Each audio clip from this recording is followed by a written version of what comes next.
जादू टोना या तंत्र मंत्र या काली विद्या या मैली विद्या, क्या इनका वास्तव में प्रभाव होता है?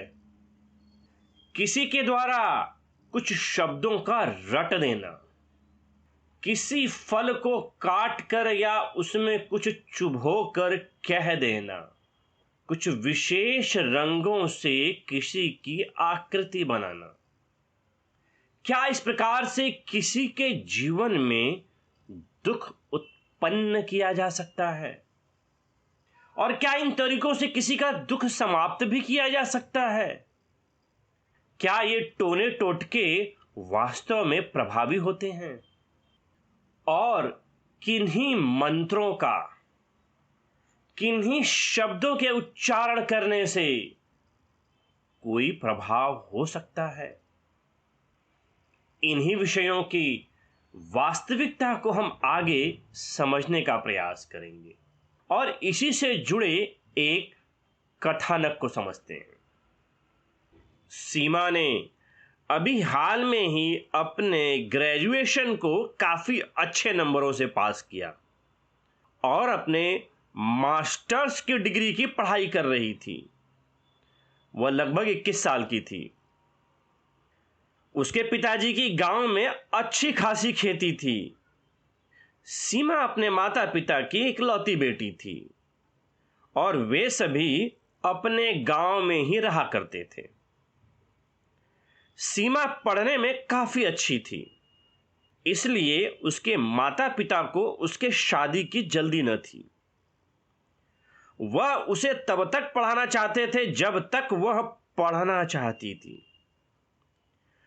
पूरे गांव में सीमा पहली लड़की थी जो अपने पोस्ट ग्रेजुएट की पढ़ाई कर रही थी और यह सीमा के माता पिता के लिए बड़ी गर्व की बात थी। मगर पिछले 1 महीने से सीमा एकदम शांत सी हो गई थी। वह अकेले ही रहा करती। वह एक टक खिड़की के बाहर देखती रहती। हालांकि उसका व्यवहार इतना भी तो बदला नहीं था, मगर हाँ, उसके व्यवहार में कुछ तो बदलाव जरूर आ रहे थे। जहां पहले वह सुबह सुबह नहा धोकर कॉलेज के लिए तैयार हो जाती थी, वहीं अब देर तक बिस्तर पर लेटी रहती। जब सीमा की मां सीमा से इसका कारण पूछती तो सीमा कहती उसकी तबीयत ठीक नहीं है। सीमा की मां को भी लगता था कि हो सकता हो थोड़ा सर्दी जुकाम हुआ हो, ठीक हो जाएगी। मगर धीरे धीरे 1 महीने बीत गए। सीमा ने तो कॉलेज जाना ही छोड़ दिया। देर देर तक बैठे रहती, गुमसुम। ना सुबह उसे नहाने की सुध और ना उसे खाने की सुध। सूरज सर पर चढ़ जाता, सीमा वैसे ही अलसाई से लेटी रहती। बार बार उसकी मां चिल्लाती तो वह नहा लेती या खाना खा लेती। उसका पढ़ने से मन हट गया था। वह बाहर भी नहीं जाती। बार बार इसका कारण पूछने पर वह कोई प्रतिक्रिया ही नहीं करती। धीरे धीरे अजीब होता हुआ उसका व्यवहार अब चिंता का कारण बन रहा था। अकेले ही वह बैठा करती, कभी छत पर देखती तो कभी खिड़की के बाहर देखती। लगातार शून्य भाव से वह देखती ही रहती। रात को भी उसे नींद नहीं आती थी, गुमसुम सी रहती थी। पूछने पर कोई प्रतिक्रिया नहीं करती थी। एक दिन सुबह दूध वाला दूध दे गया। सीमा की मां ने उस दूध को जैसे ही गैस पर उबालने के लिए चढ़ाया, वैसे ही सीमा ने उस दूध को बर्तन के साथ में उठाया और उसे बाहर फेंक दिया। यह सब सीमा की मां ने देखा और पूछा, क्या कर रही है? इस तरह से दूध क्यों फेंक दिया? सीमा बोली, इस दूध में जहर मिला है। सीमा की मां ने कहा, जहर मिला है, किसने मिलाया? सीमा की मां डर गई कि सीमा यह क्या कह रही है, आखिर उसके दूध में जहर किसने मिला दिया? पूछने पर सीमा बोली, मम्मी, ये दूध वाला हमारी चाची से मिला हुआ है और चाची ने इसमें जहर मिला दिया है, और यह दूध अगर हमने पिया तो हम मर जाएंगे। यह सब सुनकर सीमा की मां को समझ ही नहीं आ रहा था कि सीमा बोल क्या रही है, मगर वह क्यों बोल रही है, और इन सब का वह कारण अपनी चाची को बता रही है। सीमा के पिता के छोटे भाई, वहीं सीमा के मकान के पास ही उनका मकान था। वे वहां पर उनकी पत्नी और अपने 18 साल के लड़के के साथ रहा करते थे। पहले सीमा के पिता और उसके छोटे भाई साथ में रहते थे, मगर कई वर्ष हो गए थे बंटवारे को। उस समय थोड़ा मनमुटाव भी हुआ था, मगर धीरे धीरे सब ठीक हो गया। मगर सीमा अपनी चाची पर ऐसा आरोप क्यों लगा रही थी कि उसकी चाची दूध वाले के साथ मिलकर उसके दूध में जहर मिला दिया? सीमा की मां ने सीमा से इन सब का कारण जानना चाहा कि आखिर सीमा ऐसा क्यों कह रही है। सीमा ने अपनी मां से कहा, मम्मी, चाचा और चाची मुझसे जलते हैं। उनका लड़का पढ़ने में कमजोर है और मैं पढ़ने में अच्छी, इसलिए चाची मुझसे खूब जलती है। जब मैं बाहर जाती हूं तो वो अपने दरवाजे पर बैठकर चाचा से मेरी खूब बुराई करती है। वो मेरी पढ़ाई से जलती है। उन्होंने मेरे खिलाफ षड्यंत्र रचा है। हमारा दूध वाला पहले चाची के यहां जाकर दूध देता है और फिर हमारे यहां आकर दूध देता है। तो चाची ने हमारे दूध में जहर मिला दिया है कि मैं उस दूध को पीकर मर जाऊं। इसलिए मम्मी, मैंने उस दूध को बाहर फेंक दिया। बड़ा ही अजीब सा स्पष्टीकरण दिया सीमा ने।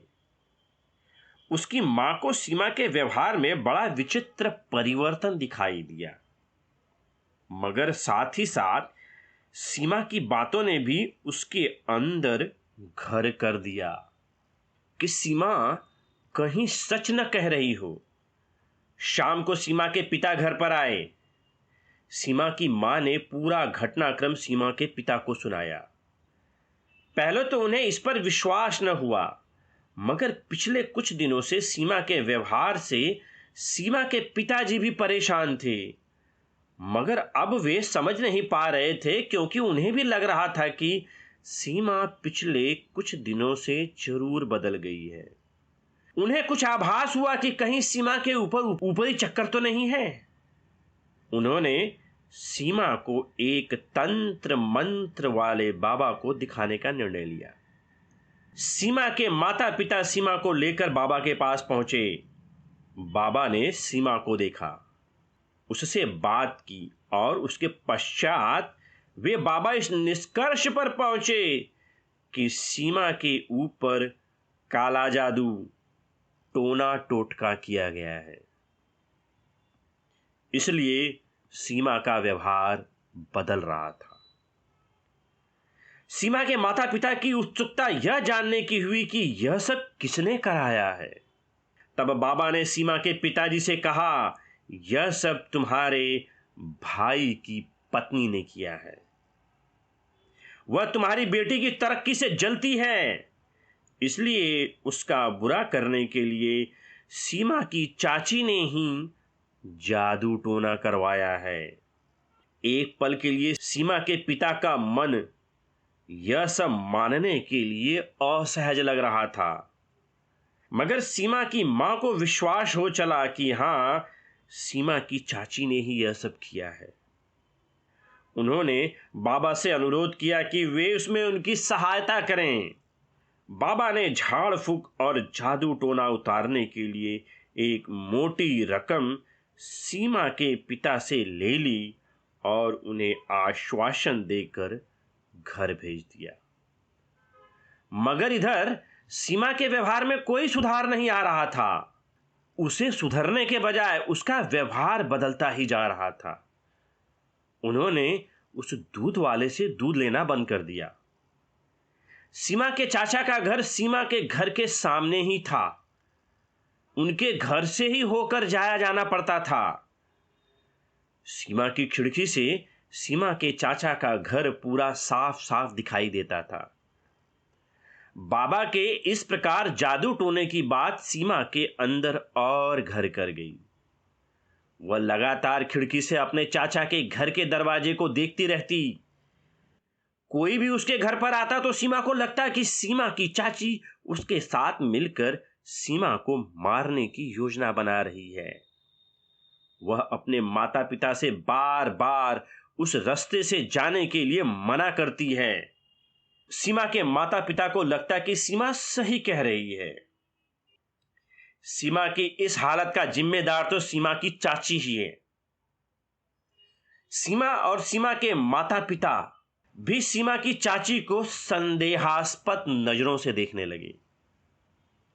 उन्हें विश्वास तो था ही कि बाबा सब ठीक कर देंगे, मगर जैसे जैसे दिन बीतते सीमा के व्यवहार में बड़े गहरे परिवर्तन आ रहे थे। सीमा के माता पिता देखते उन्हें लगता कि सीमा किसी से बात कर रही है।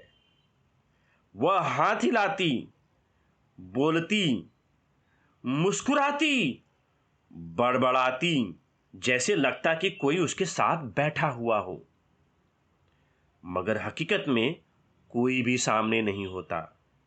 जब वे सीमा से पूछते तो वह कहती कि उसे कुछ आवाजें आ रही हैं। वे आवाजें उससे कुछ पूछती हैं, वो तो बस उसका जवाब दे रही है, मगर ना ही ऐसा कोई आवाज और ना ही किसी को भी सीमा के माता पिता ने सीमा के साथ देखा करते थे। सीमा इन आवाजों के बारे में अपने माता पिता से कहती, मगर जब सीमा के माता पिता सीमा से कहते कि उन्हें ऐसी कोई आवाज नहीं सुनाई दे रही है, तो सीमा चिढ़ जाती और कई बार उसे भी ऐसा लगता कि सीमा के माता पिता भी उसके साथ नाटक कर रहे हैं। सीमा किसी से नहीं मिलती। पढ़ाई लिखाई पूरी तरह से छूट गई थी। उसे अपनी जिम्मेदारियों का एहसास भी नहीं रहता। सुबह देर तक बिस्तर पर पड़ी रहती, ना नहाने की सुध और ना ही खाने की सुध। उसे लगता कि वह अपने बस में नहीं है। किसी भी विषय से उसकी रुचि समाप्त हो गई है। अकेले बैठे बैठे कई बार वह मुस्कुराती, बुदबुदाती। कभी कभी उसके चेहरे का हाव भाव पूरी तरह से शून्य हो जाता। घंटों खिड़की के बाहर या किसी भी वस्तु को एकटक देखती, या कभी कभी वह हंसती, खिलखिलाती या उदास हो जाती और रोने भी लगती, और वह कुछ भी बोलती। कभी कभी वह कहती कि वह देवताओं से बात करती है, और वह देवताओं से बात कर हंसती, रोती या मुस्कुराती है। रात में उसे नींद ही नहीं आती और दिन भर बेसुध सी रहती है। रह रहकर जब भी वह अपने माता पिता से बात करती तो कहती कि चाची उन लोगों के साथ मिलकर भयंकर षड्यंत्र कर रही है। वह उनके परिवार को समाप्त करना चाहती है। सीमा के माता पिता का भी गुस्सा सीमा की चाची पर ही चढ़ता। उनका भी मानना था कि सीमा की इस हालत की जिम्मेदार सीमा की चाची ही है। सीमा की बिगड़ती हालत देख उनका सारा गुस्सा सीमा की चाची पर ही उतरता। सीमा की हालत दिन पर दिन बिगड़ती देख सीमा के माता पिता उसे फिर बाबा के पास ले गए। सीमा के पिता ने बाबा से कहा कि बाबा, जैसा आपने कहा था ठीक वैसा हमने किया।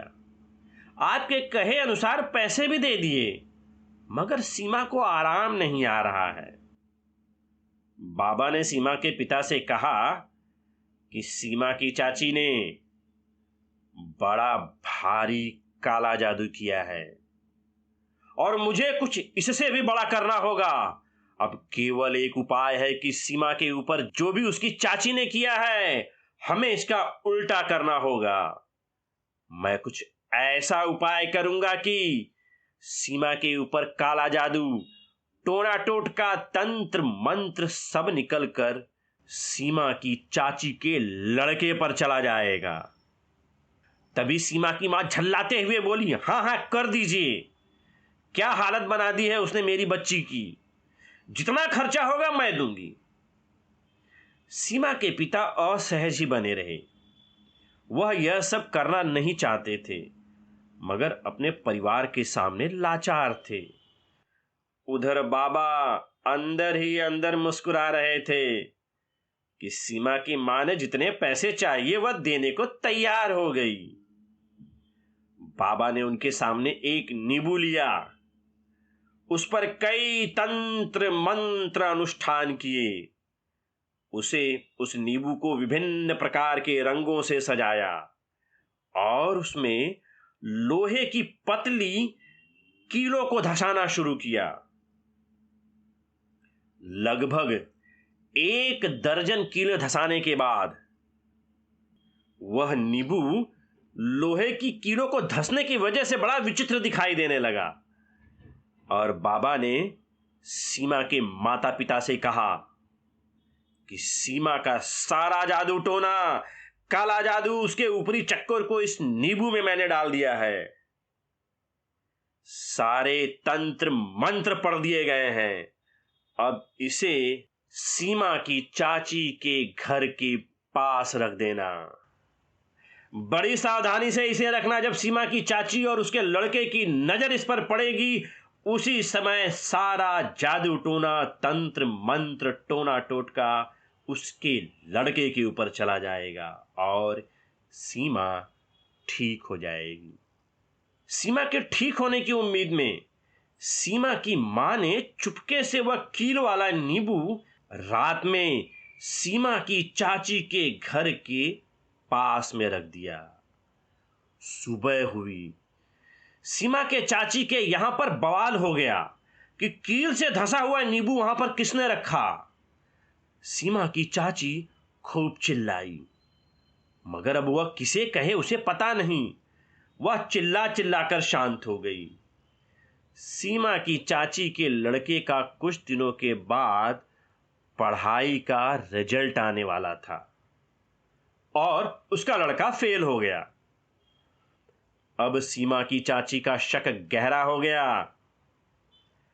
सीमा की चाची और चाचा वे भी एक दूसरे बाबा के पास पहुंचे और नींबू वाला पूरा घटनाक्रम कह सुनाया। बाबा ने सीमा की चाची से अन्य रिश्तेदारों के व्यवहार में पूछा तो सीमा की चाची ने सीमा की हालत का जिक्र बाबा से किया और उसके ऊपर जादू टोने की बात कही। बस इतना ही कहना था कि बाबा ने कहा कि सीमा की मां ने तुम्हारे बेटे के ऊपर जादू टोना करवाया है और वह नींबू भी उसी ने रखा। इसी कारण तुम्हारा बेटा फेल हुआ है और अब इससे भी बड़ी परेशानियां आएंगी। उसने भी सीमा की चाची से जमकर पैसे वसूले और एक मिट्टी के घड़े में टोना टोटका कर सीमा के घर के सामने चुपके से रखने के लिए दे दिया। अब टोने टोटके का नया सिलसिला शुरू हो गया। सीमा के पिताजी वाला बाबा जादू टोना करके सीमा की चाची के घर के सामने रखवा देता। वहीं पर सीमा की चाची वाला बाबा कुछ तंत्र मंत्र टोना टोटका कर उसे सीमा के घर के पास रख देता। दोनों परिवार वाले इससे बेहद परेशान हो गए, मगर उन बाबाओं की तो चांदी हो गई। हर टोने टोटके के मजबूत पैसे ठगते। सीमा की चाची के घर में भी अब जो परेशानियां होती उसका कारण वे सीमा की मां को समझते, और इधर सीमा की हालत का जिम्मेदार सीमा की मां सीमा की चाची को समझती। दोनों परिवार बर्बाद हो रहे थे, मगर बाबाओं के मजे थे। क्या इस प्रकार जादू टोना तंत्र मंत्र होता है? और यदि है तो ये क्या हो रहा था? उधर सीमा की हालत दिन बर दिन और खराब हो रही थी। कई बार वह दिन में अजीब हरकतें करती। रात रात उठकर वह इधर उधर घूमने लगती। कारण पूछने पर वह माता पिता से उलझ पड़ती कि उसे कई आवाजें सुनाई दे रही है और वह उनसे बात कर रही है। अकेले बैठे बैठे बुदबुदाना, मुस्कुराना, हंसना, रोना, चीखना यह तो आम हो गया। किसी भी प्रकार की जिम्मेदारी का एहसास ही नहीं था सीमा को। कई बार उसे लगता कि खुद पर उसका नियंत्रण ही नहीं है। तभी सीमा के पिता को सीमा की बिगड़ती हालत को देख उसके करीबी ने सलाह दी कि वे सीमा को किसी मनोचिकित्सक डॉक्टर को दिखाएं। और फिर सीमा के माता पिता सीमा को लेकर मनोचिकित्सक डॉक्टर के पास पहुंचे। डॉक्टर ने सीमा का विधिवत निरीक्षण किया और अन्य विश्लेषण करने के बाद डॉक्टर ने कहा कि बाबाओं के चक्कर में पड़कर उन्होंने सीमा के स्वास्थ्य का बड़ा भारी नुकसान कर दिया है। सीमा गंभीर बीमारी स्किज़ोफ्रेनिया से पीड़ित है, जिसे मनोविदलता भी कहा जाता है। और सीमा को डॉक्टरों ने कुछ दिन निगरानी में रखने का निर्णय लिया। सीमा को समुचित दवाइयों की खुराक दी गई। डॉक्टरों ने अपनी निगरानी में सीमा की दिनचर्या को पूरी तरह से व्यवस्थित करने का निर्णय लिया। तभी सीमा के चाचा यानी सीमा के पिता के छोटे भाई सीमा को देखने के लिए वहां पर पहुंचे। और क्यों न पहुंचते, चाहे कुछ भी हो, सीमा उनके बड़े भाई की लड़की थी। उसी समय डॉक्टर आए और बोले सीमा को अगर बाबाओं के चक्कर में नहीं पड़े होते तो उसकी हालत इतनी बुरी नहीं होती। ये जादू टोना तंत्र मंत्र टोना टोटका कुछ भी नहीं होता है। ये केवल मन का वहम है जिसका फायदा ये बाबा लोग उठाते हैं। यह सब सुन सीमा के पिता और उसके भाई एक दूसरे से लिपटकर रो पड़े। डॉक्टर ने कहा कि सीमा ने अपनी चाची पर शक किया। वह तो अपनी बीमारी के कारण कर रही थी, मगर आप लोग सगे भाई होकर एक दूसरे के ऊपर शक कर रहे हैं। क्या आप लोग भी बीमार हैं? डॉक्टरों ने सीमा के मानसिक विकार स्किज़ोफ्रेनिया या मनोविदिलता का अपने अस्पताल में उपचार किया। सही दवाइयां, दिनचर्या और काउंसलिंग का प्रभाव सीमा के ऊपर पड़ने लगा। धीरे धीरे वह ठीक होने लगी और कुछ ही दिनों में सीमा पूरी तरह से ठीक होकर फिर से कॉलेज जाना शुरू कर दिया और उसने अपनी मास्टर्स की डिग्री भी पूरी की। और सीमा के माता पिता और उसके चाची चाचा का बिगड़ा हुआ व्यवहार भी बच गया। तो अब ये स्किज़ोफ्रेनिया होता क्या है, क्या लक्षण हैं और क्यों इन्हें काले जादू टोने टोटके तंत्र मंत्र से जोड़ा जाता है, और तथागत बुद्ध के क्या संदेश हैं इन तंत्र मंत्रों के बारे में, इन्हीं को हम क्रमशः समझेंगे। स्किज़ोफ्रेनिया 2 शब्दों से बना है। स्किज़ो मतलब स्प्लिट, फ्रेनिया मतलब माइंड, जिसका अर्थ है स्प्लिटिंग ऑफ माइंड। या खंडित मानसिकता या मन का टूटना, जिसे मनोविदलता भी कहते हैं, यह एक प्रकार का मानसिक विकार है जो पीड़ित को सोचने, महसूस करने और स्पष्ट रूप से व्यवहार की क्षमता को प्रभावित कर देता है। इस गंभीर बीमारी में व्यक्ति वास्तविक और काल्पनिक दुनिया में भेद नहीं कर पाता और बड़ी विचित्र और असामान्य रूप से व्यवहार करता है। स्किज़ोफ्रेनिया या मनोविदिलता इस मानसिक विकार से पूरे विश्व में बड़ी भारी संख्या में लोग पीड़ित पाए जाते हैं। लगभग 2 करोड़ लोग इस बीमारी से पीड़ित हैं। इतनी भारी संख्या में लोगों के प्रभावित होने की वजह से इस बीमारी के बारे में लोगों का जागरूक होना बेहद महत्वपूर्ण है। मनोविदिलता के लक्षण। इस बीमारी के लक्षणों में अगर हम देखें तो सबसे पहला लक्षण है कि रोगी अकेला रहने लगता है। उसे किसी से मिलने जुलने में रुचि समाप्त हो जाती है। गुमसुम अपने में ही खोया रहता है। दूसरा, रोगी अपनी देखभाल, जरूरतों और जिम्मेदारियों से दूर होने लगता है। रोगी का न सुबह समय पर उठना, न सही समय पर नहाना और खाने के समय के प्रति भी लापरवाह हो जाता है। यदि रोगी छात्र है तो वह अपने जिम्मेदारी यानी पढ़ने के प्रति गंभीर नहीं होता। नौकरी करने वाला अपने काम के प्रति लापरवाह हो जाता है, या गृहिणी हो तो वह घर के काम के प्रति लापरवाह हो जाती है। उन्हें अपनी जिम्मेदारियों का ध्यान ही नहीं रहता। तीसरा, रोगी अकारण ही लोगों पर शक करना शुरू कर देता है। उसे लगता है कि कई लोग उसके बारे में बात कर रहे हैं और लोग उसके बारे में षड्यंत्र बना रहे हैं। लोग उसे हानि पहुंचाने या मारने की योजना बना रहे हैं। चौथा लक्षण, रोगी अकेले में ही अपने से बात करता दिखाई देता है। वह मुस्कुराता है, हंसता है, बुदबुदाता है, निराश है और रोता हुआ भी दिखाई देता है।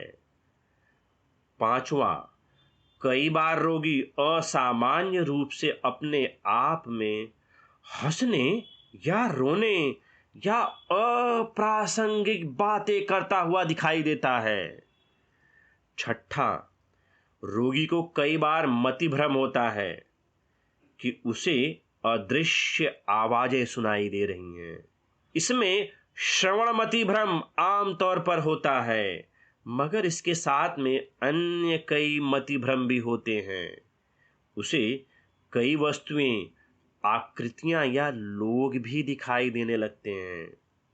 सातवां, कई बार उसे लगता है कि वह अदृश्य रहस्यमयी शक्तियों से संपर्क करता है या उसका भगवान से संबंध है। कई बार उसे लगता है कि वह खुद के नियंत्रण में नहीं है, कोई और उसे नियंत्रित कर रहा है। आठवां, रोगी कई बार बहुत ज्यादा आक्रोशित हो जाता है। जरा जरा सी बात पर बहुत बुरी तरह से व्यवहार करता है, सामान फेंक देता है, बुरे तरीके से बात करता है और यह भी संभव हो कि वह स्वयं या किसी और को गहरा चोट पहुंचा सकता है। नौवां, रोगी के नींद में भी असामान्य बदलाव होते हैं। 10वां, रात में, दिन में, किसी भी समय बिना कारण इधर उधर घूमना।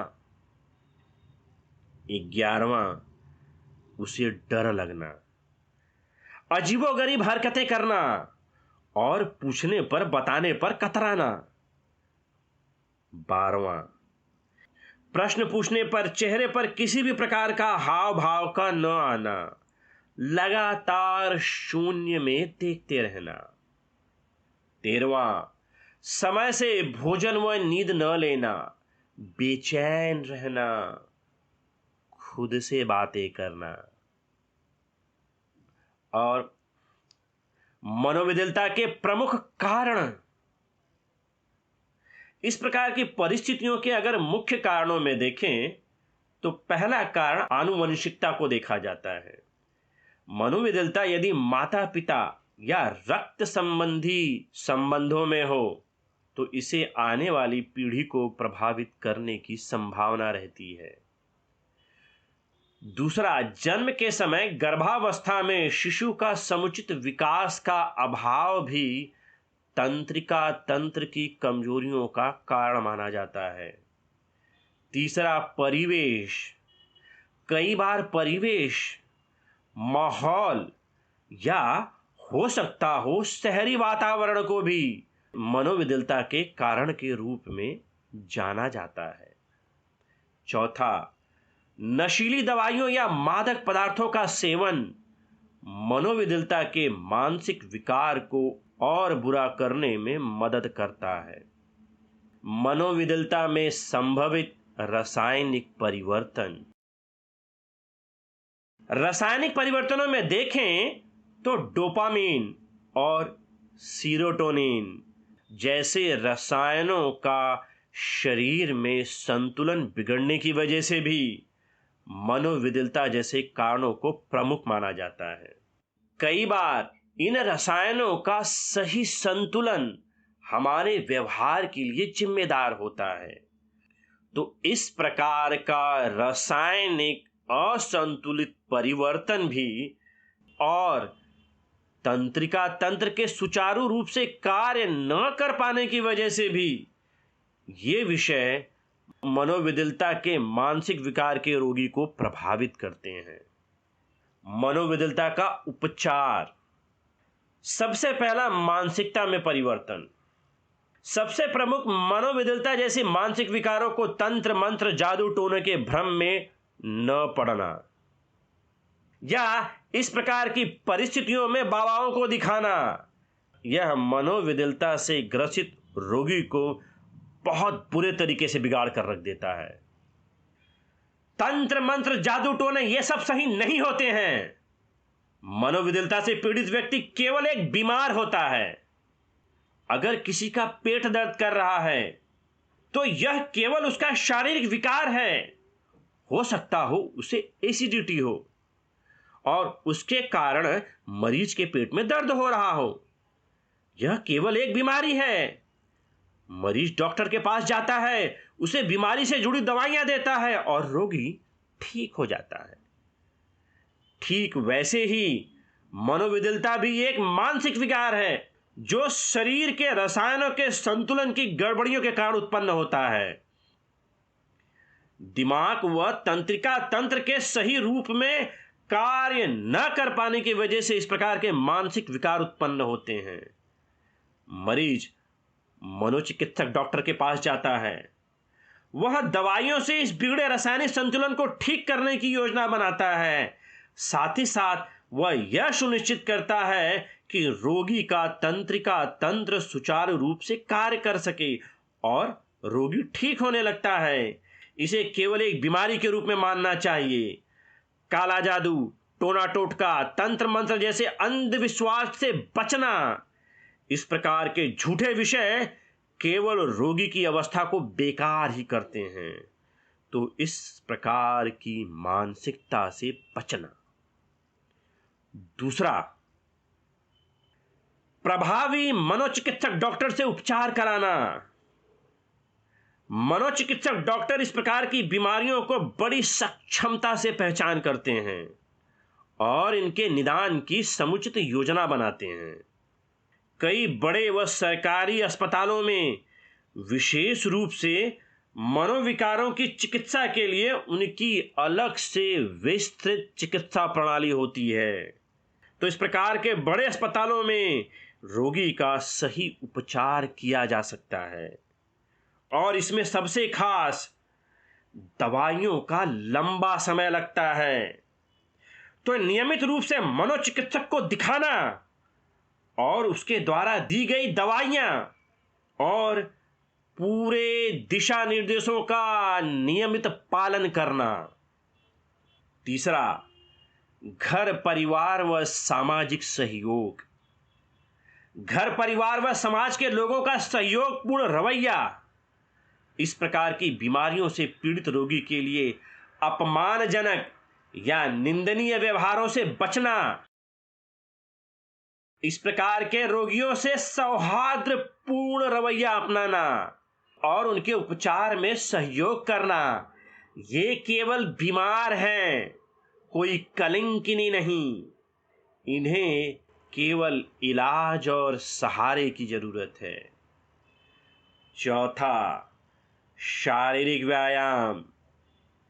नियमित रूप से योग और शारीरिक व्यायाम से इस प्रकार के रोगियों के स्वास्थ्य में गहरा लाभ होता है। खुद को किसी कार्य में व्यस्त रखना, इस प्रकार के प्रयास से भी रोगी को काफी मदद मिलती है।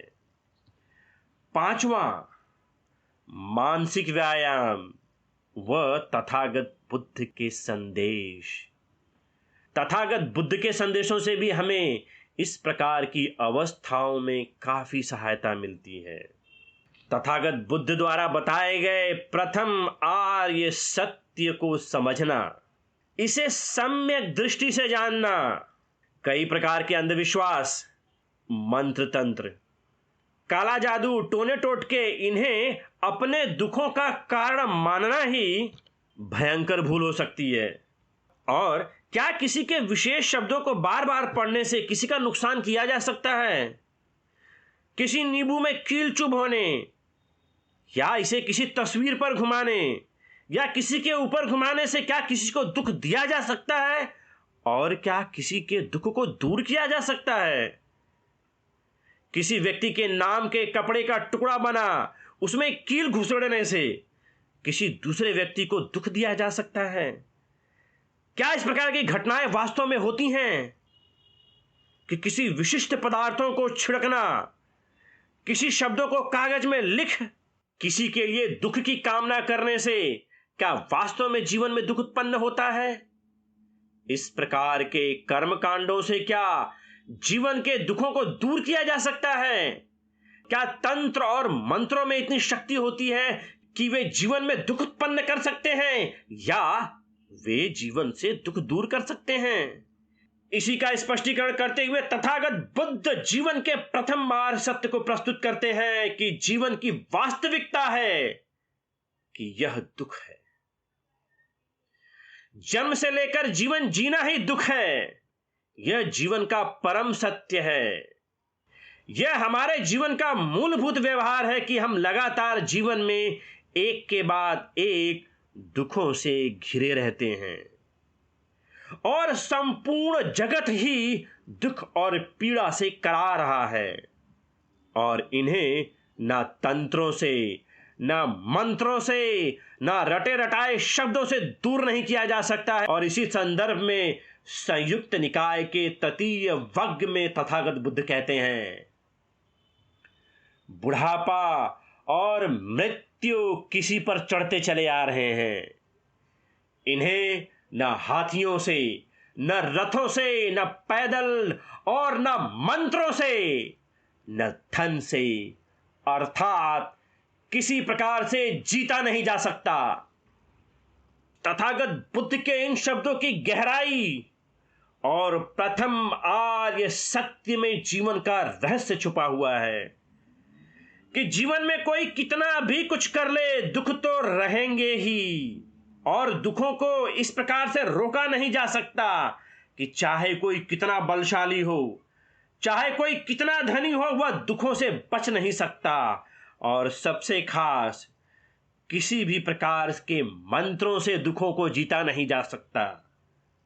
कोई तंत्र, मंत्र या शब्दों के रटने से दुखों की प्रकृति पर कोई प्रभाव नहीं पड़ता। तो तंत्र, मंत्र इत्यादि केवल अंधविश्वास मात्र हैं। हमें अपने जीवन के दुखों को स्वीकार करना चाहिए, इनकी प्रकृति को स्वीकार करना चाहिए और इन दुखों से निराश होने की आवश्यकता नहीं है, क्योंकि कोई भी दुख स्थायी रूप में नहीं रहता। तथागत बुद्ध के संदेशों के अनुसार वह अपने अनित्य स्वभाव के कारण स्वतः ही समाप्त हो जाता है। तो जीवन के इस संपूर्ण संघर्ष में दुखों के प्रति समव्यवहार का होना, इनके प्रति गहरे निराश न होना, संपूर्ण विश्व का प्रथम आर्य सत्य ही है कि हर किसी के जीवन में दुख है। इसे स्वीकार कर बुद्ध के संदेशों के जरिए जीवन के गंभीर सत्यों को जानना।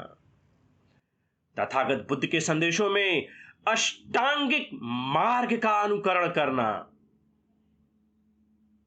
अष्टांगिक मार्ग हैं सम्यक दृष्टि, सम्यक संकल्प, सम्यक वचन, सम्यक कर्मांत, सम्यक आजीविका, सम्यक व्यायाम, सम्यक स्मृति, सम्यक समाधि। बुद्ध का यह अष्टांगिक मार्ग का अनुकरण ही मानसिक रूप से हर किसी को मजबूत और जिम्मेदार बनाता है। नियमित रूप से ध्यान विपश्यना का अभ्यास व अपने चित्त व मन पर नियंत्रण पाना।